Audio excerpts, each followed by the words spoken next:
નમસ્કાર, હું છું જયમિની પંડિત અને તમે જોઈ રહ્યા છો કેટીવી ન્યૂઝ ગુજરાતી।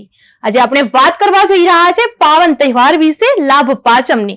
અને લાભ એટલે ફાયદો અને પાંચમ એટલે પાંચમો દિવસ, એટલે કે ફાયદો આપતો પાંચમો દિવસ। વેપારીઓ માટે આ દિવસ નવું વર્ષ શરૂ કરવાનો અને નવા હિસાબો ખોલવાનો દિવસ છે। આ દિવસે માતા લક્ષ્મીનો આશીર્વાદ પ્રાપ્ત થાય તો આખું વર્ષ સુખ સમૃદ્ધિ રહે છે, જે આપણા જીવનમાં આરોગ્ય, સુખ અને સંપત્તિ લાવે છે। આ દિવસને સૌભાગ્યના શરૂઆતનો દિવસ પણ કહેવામાં આવે છે। જે વ્યક્તિ આ દિવસે પૂજા કરે છે તેને આખા વર્ષ દરમિયાન લાભ અને સમૃદ્ધિ મળે છે એવું માનવામાં આવે છે। આ શુભ અવસરે આપણી સાથે જોડાઈ ગયા છે શાસ્ત્રીજી ભદ્રેશભાઈ દવે। ચાલો લાભ પાંચમના પવિત્ર તહેવારનો સાચો અર્થ અને તેની શાસ્ત્રીય મહત્તા વિશે વાત કરીશું।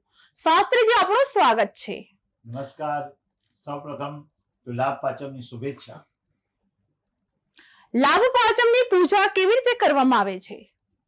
સર્વપ્રથમ તો જ્યારે લાભ પાંચમની વાત કરવામાં આવે, લાભ સવાયો, જ્યારે શરૂઆત જ્યારે દિવાળીના પર્વની હોય કે પછી ધનતેરસથી શરૂઆત કરવામાં આવતી હોય, વ્યક્તિ જ્યારે કોઈ શરૂઆત કરે ત્યારે મુહૂર્તની પણ શરૂઆત થાય અને સારા દિવસની શરૂઆત થાય। લાભ પાંચમ જે શરૂઆતમાં તમે વાત કરી એ પ્રમાણે કે લાભ, જ્યારે વ્યક્તિને લાભ મળે ત્યારે કાર્યક્ષેત્રમાં બઢોતરી થતી હોય, કાર્યક્ષેત્રમાં પ્રતિદિન એની પ્રગતિ થતી હોય, પ્રગતિની સાથે એની પ્રસિદ્ધિ થતી હોય। વેપાર ક્ષેત્રમાં પ્રગતિ કરવી અને પ્રસિદ્ધિ કરવી એ અગત્યનું છે। અત્યારના ક્ષેત્રમાં લાભ પાંચમનો દિવસ કેવી રીતે ઉજવવો, કેવી રીતે મહત્વની બાબત છે। સર્વપ્રથમ તો કહેવામાં આવે કે લાભ પાંચમના દિવસે સુંદર મજાનું આપણું જે વેપાર ક્ષેત્ર હોય એને સ્વચ્છ કરી અને ત્યારે વાતાવરણ ક્લીન એન્ડ ક્લિયર કરી દેવાનું છે। સર્વપ્રથમ ગંગાજળથી એને છંટકાવ કરવામાં આવે, ઔષધિઓનો છંટકાવ કરવામાં આવે। ગંગાજળની સાથે કોઈ ઔષધિ, ખાસ કરી આસોપાલવનું તોરણ આજે સૌ પ્રથમ જ્યારે આપણી દ્વાર શાખામાં ધનતેરસની શરૂઆત કરવામાં આવે ત્યારથી જ આપણે આસોપાલવનું તોરણ બાંધવામાં આવે છે। આસોપાલવનું તોરણ હંમેશા લીલોતરી પ્રદાન કરે છે, લીલોતરીની સાથે સાથે સમૃદ્ધિ પ્રદાન કરે છે। સર્વપ્રથમ આપણે શરૂઆત કરી ત્યારે ઉમરાની પૂજા કરવાની છે। ઉમરાની પૂજા કરી અને ત્યાં દ્વાર શાખામાં 5 ચાંદલા કરવાના છે, 5 તિલક કરવાના છે। 5 તિલક કરી અને સ્વસ્તિક બનાવવામાં આવે છે। સ્વસ્તિક છે ને એ નોર્થ, ઈસ્ટ, વેસ્ટ, સાઉથ એ ચારે દિશાને બ્રહ્મસ્થાન એટલે કે પૂર્વ, પશ્ચિમ, ઉત્તર, દક્ષિણ એ ચારે ચાર દિશાને બ્રહ્મસ્થાન એટલે કે પાંચમા એ ટપકું કરવામાં આવે અને ત્યાં એ મંગલમય પ્રારંભ થાય છે। શુભ અને લાભ બંને લખવામાં આવે છે, કારણ કે લાભ પાંચમનો અવસર, લાભ પાંચમનો દિન, શુભ અને લાભ, તમારે શુભત્વની પ્રાપ્તિ થાય, તમને લાભ તત્વની પ્રાપ્તિ થાય, આપનો વેપાર સમૃદ્ધિ તરફ આગળ વધે। કારણ કે સમૃદ્ધિ બહુ અગત્યનું કામ કરે। માણસને સમૃદ્ધિ મળે અને લાભ પાંચમના દિવસે પૂજા અર્ચના કરે। માતા સરસ્વતી, ગણેશજીની પૂજા સાથે સાથે મહાલક્ષ્મીની પૂજાનું પણ ખૂબ મહત્વ છે। આજના દિવસે આસોપાલવનું તોરણ બાંધી અને ગોળ અને ધાણા પ્રસાદ તરીકે પણ લેવામાં આવે છે। આજનો દિવસ એટલે સવાયો લાભદાયી પ્રાપ્ત થાય એ માટે ભગવતીને, ભગવાનને પ્રાર્થના કરવા। કારણ કે 5 દિવસ જ્યારે ધનતેરસ, કાળી ચૌદસ અને ત્યાર પછી દિવાળી, પછી આવે છે નૂતન વર્ષ અને ભાઈ બીજ, આમ ગણવામાં આવે તો દિવાળીથી 5 દિવસ ગણવામાં આવતા હોય તો આ દિવસોમાં અવસરને આરાધના પ્રાપ્ત કરવા। કદાચ કોઈક જગ્યાએ આપણને થાક લાગ્યો હોય, કેટલાક દિવસની રજા પાડી હોય એટલે લાભ પાંચમે મુહૂર્ત કરવાનું હોય અને શુભ મુહૂર્તમાં, શુભ ચોઘડિયામાં આપણે શરૂઆત કરવાની રહે છે। આજના દિવસે લાભ પાંચમની પૂજા માટે કયા શુભ મુહૂર્ત સર્વોત્તમ છે? સર્વપ્રથમ જ્યારે કહેવામાં આવે છે કે લાભ પાંચમની શરૂઆત અને જ્યારે ચલ, લાભ અને અમૃત 7:53 થી 12:05 સુધી આ ચલ, લાભ અને અમૃતમાં ભગવાનને પ્રાર્થના કરી, ઈષ્ટદેવને પ્રાર્થના કરી શરૂઆત કરવાની છે। બપોરના મુહૂર્ત કહેવામાં આવે તો 1:29 થી બપોરના 2:53 સુધીના મુહૂર્તો છે।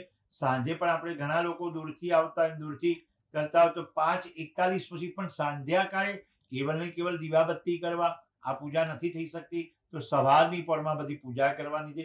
ચોઘડિયા ઉત્તમ હોય અને સર્વોત્તમ હોય ત્યારે તમારે લાભ લેવાનો છે। લાભ પાંચમનું મહત્વ ખૂબ રહેલું છે, તમારે લાભત્વની પ્રાપ્તિ કરવાની। જ્યારે ચોઘડિયું સરસ મજાનું હોય, માતાજીને પ્રાર્થના કરવાની કે આ મુહૂર્તમાં મેં શુભ શરૂઆત કરી છે, શુભ દિનની શરૂઆત કરી, આ અમારું વર્ષ ખૂબ લાભદાયી થાય. વ્યક્તિ એક લાભ શબ્દની પાછળ છે ને એને ઉલટો શબ્દ કરી દો તો ભલા બની જાય. વ્યક્તિ ભલો બને તો બધું કામ થઈ જાય. લાભ ક્યારે થાય, પ્રોફિટ ક્યારે થાય? પંચમ એટલે કે પાંચમ એ બહુ અગત્યનું સ્થાન છે. પાંચમના દિવસે આપણે પૂજા કરી, પરમેશ્વરને પ્રાર્થના કરીએ છીએ, પંચાયત દેવને પ્રાર્થના કરીએ કે અમારા જીવનમાં સુખ શાંતિ અને સમૃદ્ધિની પ્રાપ્તિ કરાવડાવે. સુખ શાંતિ અને સમૃદ્ધિની સાથે યશ અને કીર્તિ. યશ તો જોઈએ, કારણ કે વેપાર વધારવાનો હોય તો યશ મળે તો બીજી વાર આપણે કસ્ટમર કેર થાય, સાથે સાથે કીર્તિ પણ વધે. કેટલાક વેપારીઓ છે જેના નામ આપણે જાણતા નથી, જેના આપણે ઓળખતા નથી, તેમ છતાં પણ એની જોડે આપણે ખરીદી કરતા હોઈએ. ખાસ કરીને જ્યારે સ્વદેશીની વાત આવે ત્યારે આપણે દેશમાં ખાસ કરી સ્વદેશની વસ્તુઓ ખરીદવાની રહેશે, સ્વદેશમાં વેપાર કરવાનો રહેશે. આપણી આજુબાજુની દુકાન હોય, મેં પહેલા પણ શરૂઆત કરી ત્યારે પણ કીધું કે આજુબાજુની દુકાનમાંથી ખરીદી કરજો. અને નવા વર્ષની શરૂઆત થાય છે ત્યારે લાભ પાંચમના દિવસે એક સંકલ્પ કરજો કે જીવનમાં તમે જ્યારે પણ પોતાના દેશ માટે જે કાર્ય કરો છો, સ્વદેશ માટે કામ કરી રહ્યા છો, ત્યારે સ્વદેશી વસ્તુઓ અપનાવી અને દેશને મદદરૂપ થજો. દેશની અંદર જ આપણી જેટલું આવકનું સ્તોત્ર વધશે, તેથી કરીને સારું પરિણામ આવશે. લાભ પાંચમના દિવસથી જ વેપાર ધંધા પેઢીની શુભ શરૂઆત શા માટે કરવામાં આવે છે? સર્વપ્રથમ જ્યારે કહેવામાં આવે કે લાભ પાંચમના દિવસે શરૂઆત કરવામાં આવે, જેનો પ્રારંભ સરસ હોય, જેનો આરંભ સરસ હોય, એ બધું કાર્ય શ્રેષ્ઠ થાય. આરંભ है तो सब कुछ है. लिखा गया है हिंदी में कि आरंभ सारो करવો પડે. તમારો પ્રારંભ સારો હોય તો બધું જ થાય. તમારે નાગ પાંચમ હોય કે પછી વસંત પંચમી હોય, લાભ પાંચમ હોય, એ પાંચમનો દિવસ કહેવામાં આવે. વસંત પંચમી કહેવામાં આવે, એ પણ પાંચમ આવે. નાગ પાંચમ આવે, એ પણ પાંચમ આવે. જ્ઞાન પંચમી પણ લાભ પાંચમને કહેવામાં આવે છે, એ પણ લાભ પાંચમના દિવસે આવે. પંચાયત દેવ એટલે 5 દેવતાની પૂજા થાય. ઘરમાં પણ જ્યારે આપણે દેવત્વની પ્રાપ્તિ કરવાની હોય ત્યારે ગણેશજીની આરાધના કરતા હોય, કુળદેવીની આરાધના, માતાજીની મૂર્તિ રાખી હોય, શિવજીની, વિષ્ણુ પરમાત્માની અને ગ્રહોની 5 દેવની પૂજા કરવામાં. અહીંયા પણ વેપાર ક્ષેત્રમાં પણ ગણપતિ દાદાની પૂજા કરીએ છીએ, સરસ્વતી માની પૂજા કરીએ, પુણ્યવાચનો કલશ. કેટલાક વેપાર ક્ષેત્રમાં પુણ્યવાચનો કલશ એટલે કલશની અંદર ગંગાજળ અને દરેક સાહિત્ય તીર્થોનું જલ લાવી અને પધરાવવામાં આવે. 5 પાન મૂકવામાં આવે, એની અંદર સવા રૂપિયો મૂકવામાં આવે, શ્રીફળ મૂકી 5 ચાંદલા કરી સ્વસ્તિક કરવામાં આવે છે. નાડાછડી શ્રીફળને બાંધવામાં આવે અને કલશને પણ નાડાછડી મૂકવામાં આવે અને બાંધી અને પ્રાગટ્ય દીવાનું થાય. શુભમ કરોતુ કલ્યાણમ આરોગ્યમ ધન સંપદા શત્રુ બુદ્ધિ વિનાશાય. દીપ જ્યોતિ નમસ્તે. આ પર્વ દીપનો છે, દીવાનો છે. એટલે કે આપણે પહેલા દિવસથી શરૂઆત કરીએ ત્યારે દીપ પ્રાગટ્ય કરી, દીવાની પ્રાર્થના કરીને ત્યારે આ શરૂઆત વેપાર રોજગારમાં કરવાની હોય ત્યારે દીવો એ પણ ગાયના ઘીનો દીવો કરી અને પ્રારંભ કરવાનો છે કે આ વર્ષ અમારા માટે મંગળમય જાય, યશદાયી જાય અને શુભદાયી જાય. અને પ્રગતિ એ પણ અગત્યનું છે. બહુ શાસ્ત્રમાં સરસ વાક્ય લખ્યું છે કે દોડાદોડ કરો ને એને કહેવાય ગતિ, અને લક્ષ સાથેની ગતિ હોય ને એને કહેવાય પ્રગતિ. એટલે પ્રગતિ કરવા માટેનો આ વર્ષ છે. પ્રતીક્ષા આખા વર્ષની કરતા હોય પણ પ્રારંભમાં લખ્યું હોય. અને પરમાત્માની પ્રાપ્તિ કરવા માટે લાભ પાંચમ દિવસ ખૂબ સુંદર દિવસ છે, કારણ કે એ દિવસે પૂજા કરવામાં આવે ત્યારે દેવોની સ્થાપના કરી, દેવોની પૂજા કરી, ધૂપ દીપ નૈવેદ્ય અર્પણ કરવામાં આવે અને ખાસ કરીને આજના દિવસે શ્રીફળ વધેરવામાં આવે. દેવોની પ્રાર્થના કરી, દેવોને તત્વની પ્રાર્થના કરીએ છીએ. આ તિથિને લાભ પંચમી શા માટે કહેવામાં આવે છે? સર્વપ્રથમ તો લાભ પંચમી કે લાભ પાંચમ જ્યારે શરૂઆત કરી ત્યારે પણ આપણે કીધું પંચમ દેવ, પંચાયત દેવતા અને લાભ પાંચમના દિવસે જે પૂજા કરીશું લાભ પંચમી કહેવામાં આવે છે. જ્ઞાન પંચમી કહેવામાં આવે છે. જ્ઞાન પંચમી એટલે સરસ્વતી માતાની પૂજા કરવામાં આવે છે. જ્યાં સરસ્વતી માતા બિરાજમાન થતા હોય ત્યાં દરેક કાર્ય સિદ્ધ થતું હોય. બુદ્ધિ છે ને એ બહુ અગત્યનું કામ કરે. જ્યારે જ્યારે નવરાત્રીનો પર્વ આવે, નવરાત્રીના દિવસો આવે ત્યારે આપણે માતાજીને પ્રાર્થના એક જ કરીએ છીએ કે દુર્બુદ્ધિને દૂર કરી સદબુદ્ધિ આપો. સરસ્વતી માતા 7 સુરો કી તું મહારાણી, જય જય જય જય બીના પાણી, યા દેવી સર્વભૂતેષુ સરસ્વતી રૂપેણ સંસ્થિતા, નમસ્તસ્ય નમસ્તસ્ય નમસ્તસ્ય નમો. બુદ્ધિની દાત્રી છે. બુદ્ધિ એ અગત્યનું છે. જહાં સુમતિ તા સંપત્તિ નાના, જહાં કુમતિ તા વિપત વિધાના. જ્યાં મતિ અને સારી બુદ્ધિ હોય, તમારું કામ, તમારો વેપાર, તમારો રોજગાર, તમારી સમૃદ્ધિ તરફ આગળ વધે છે. અને તમને પ્રાર્થના કરીએ છીએ કે એક દિવસ તમે શરૂઆત કરજો. શરૂઆતમાં એક દિવસ જ્યારે લાભ પાંચમના દિવસે શરૂઆત કરવાની, જે તમારો નફો થાય એ નફામાં કંઈક સેવિંગ કરી, કંઈક બચત કરી, તમારા કુળદેવીનું ધર્મ કાર્ય ચાલતું હોય એ ધર્મ કાર્યમાં એ બચતનો ભાગ આપજો. 365 દિવસમાં કેવલ તમારે એક રૂપિયો બચાવી અને 365 રૂપિયા થાય તો પણ માતાજીના દેવસ્થાનમાં અથવા તો દેવીના મંદિરમાં તમે આપશો.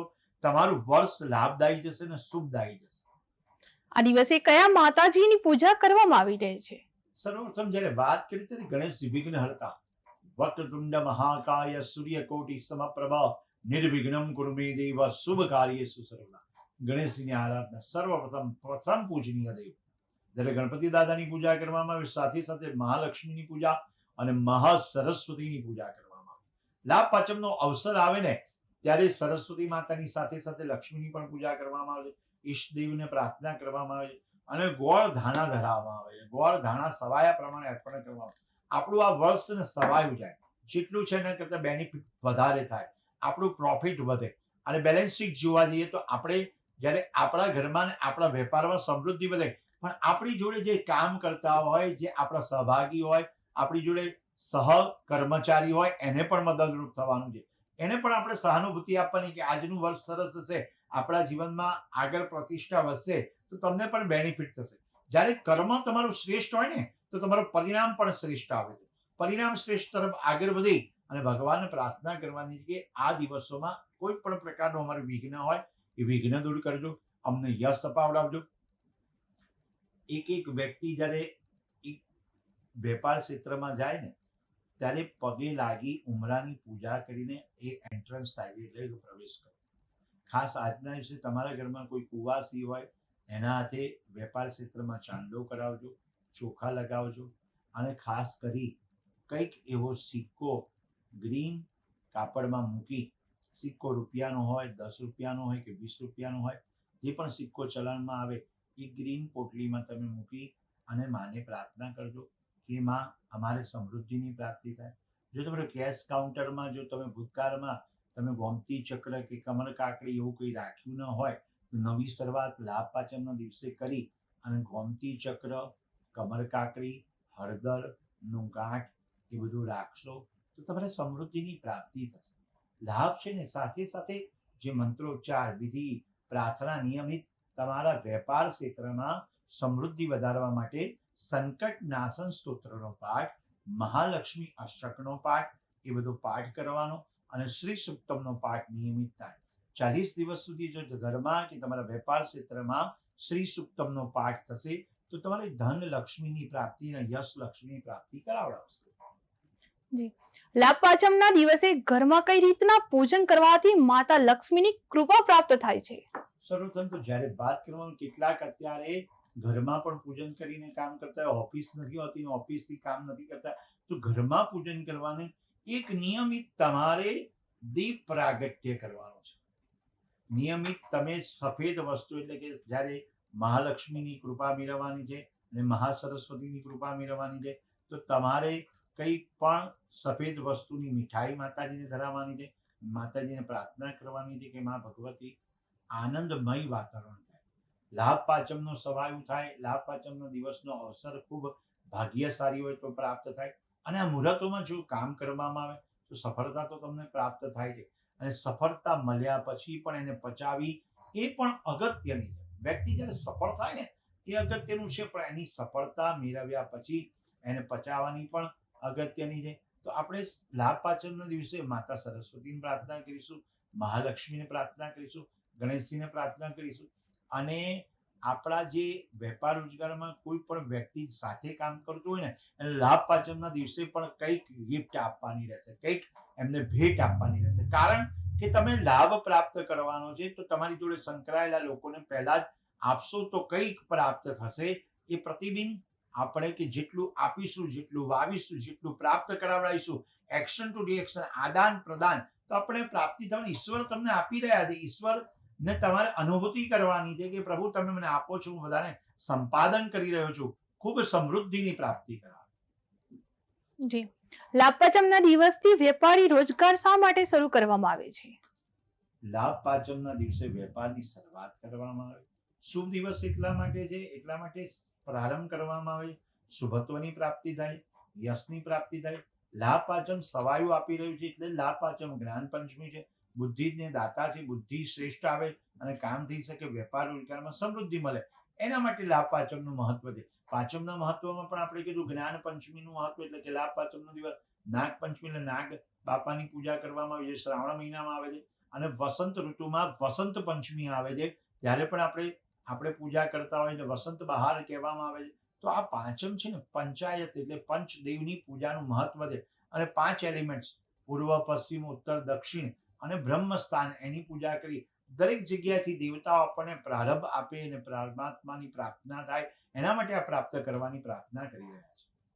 અંતે આપ અમારા દર્શકોને શું સંદેશ આપવા માંગશો?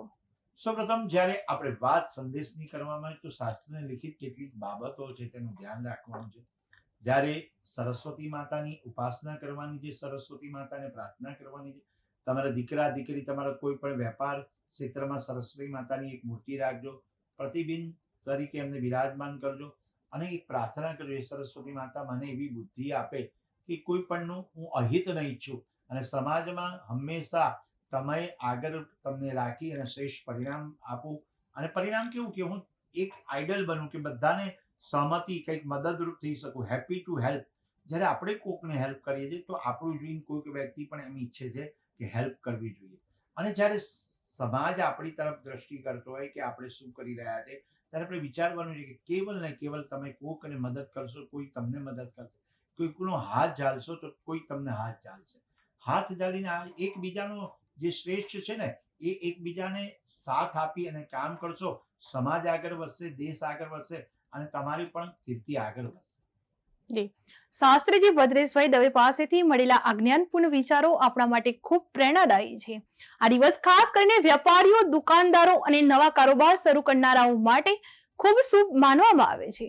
જે દિવસે વેપારીઓ પોતાના નવા ખાતા ખોલે છે અને માતા લક્ષ્મીજીની પૂજા કરે છે. ચાલો આ તહેવાર આપણા જીવનમાં પ્રકાશ, પ્રેમ અને સમૃદ્ધિનું સ્વાગત કરીએ.